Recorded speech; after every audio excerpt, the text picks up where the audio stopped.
This is Maginoni, and welcome to another edition of The Good, the Bad, and the Disappointing. Got a surprise for the first one. Let's get right onto it. Secret Identities number 2 is my good book of the week. Now, this book actually has a lot of things going for it. It's fresh characters. It's this. You just want to kind of figure out who these people are.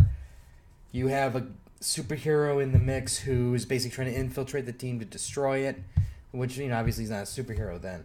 But I think the really strong part to this whole thing is the artwork. The artwork is really solid.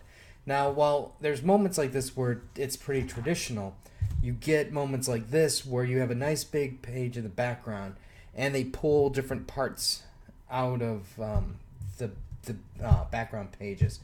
So you get a good snapshot of what's going on, and there's this fight sequence here, which is straight out of Old Boy, and not no Spike Lee version. I'm talking about the original Old Boy. And overall, I mean, the art is just overall really good, and it threw an interesting curve in the middle endish part of the book, and I really, if anything, this thing did what it needed to do. It gave me the desire to want to read number 3. While there was some nice art pages, they didn't just layer the whole book with just fancy art. It's just where you needed it. And it was just, like I said, overall a great read. Basically what's going on, just so you know, is there's the one guy who's trying to infiltrate the team. And so he can destroy them from within type thing. And there's some, for the most part, everybody's willing to trust the guy, but they're still, keeping him at arm's distance. But there's one team member who's just something's up, and he's trying to uncover who this person really is and what they're up to. And overall, like I said, a lot of fun. The bad, well, I don't think this could be of any surprise, and that's World's End. Now, first of all, I'm gonna give it some props. I like the cover. The cover, I think, is fantastic. It does have some great art thrown in here also. But the problem that I have with World's End is it's kind of following this very generic plot line. Where, if you can imagine, for a minute, where have you seen this before? A big, gigantic evil comes into town, wrecks everything, destroys everything. Heroes are knocked back a few times. The villains are unstoppable. And then suddenly the heroes get that sliver of hope. They have the plan, and they just need to make sure that they can get the plan off. And then they'll be able to beat this this unspeakable evil and save everything. And that's kind of what they're doing right now. And I'm just kind of going, well, you know what? It is beyond saving. Earth is gone. But they're giving that one flash bit of hope. Now, granted, not much you can do with this type of story since they've pigeonholed themselves into this situation, but it's just overall just so disappointing and so bad that they even got to this point.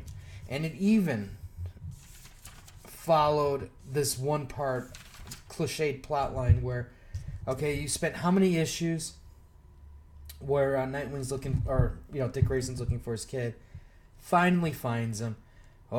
Dick Grayson can't go with his son, so he gives it to a random stranger to watch over, who happens to be, Big Barda and one of her Furies. Surprise, surprise. Couldn't see that coming. And it's that kind of stuff that just makes me go, really? It's did you have to just follow these normal cliche points? And it just drives me crazy sometimes to what they do here. I really should have quit this book a long time ago. I forgot to actually cancel this one, but rest assured, when I go back to my comic book store next week, it'll be canceled. I'll probably get one more, and then it'll be canceled. And then my disappointing is Princess Leia. Now, this is definitely not the strong book out of the 3. My personal problem is this. While the art I think is really good, everything seems forced. It's you're trying too hard. You already have these characters. They already have a personality, and they're ingrained in people. People know it. but it's like you're trying too hard.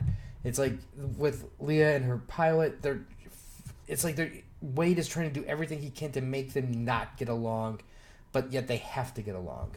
And then when they get to the planet looking for the people that she needs to save, she makes all the classic mistakes and on purpose. And it's just kind of like, and she's playing this part of like this arrogant, irresponsible, but yet she's a badass fighter, who can stand toe to toe with Han Solo type thing. And it's just that when you start combining all the pieces, it just doesn't seem like it's fun anymore. It doesn't seem like this Princess Leia does not seem like the Princess Leia that I've seen in the movies. Granted, she's a little bit like she is in the fourth movie, just in terms of attitude, especially the way she was mouthing off. So that part is at least similar, but at the same time, it's kind of like, I don't know, it just seems like they're trying too hard. Just tone it down a little bit. And if by toning it down a little bit, then I think I probably would have enjoyed this book a lot more. Especially these two. I mean, while, yes, you can argue it does create an interesting dynamic that these two don't get along, but yet they're on this journey together. But at the same time, it's like, why are you forcing them not to get along, but yet give them little brief moments of time where they have to, like they start realizing they're going to become lifelong friends type thing. And I'm like, I'm just done with this thing. I just got to drop this shit. Anyways, that is my good, bad, and the disappointing. Let me know what your good and your bad and your disappointing are for the week. I'll have some more reviews later, so like, share, and until next time.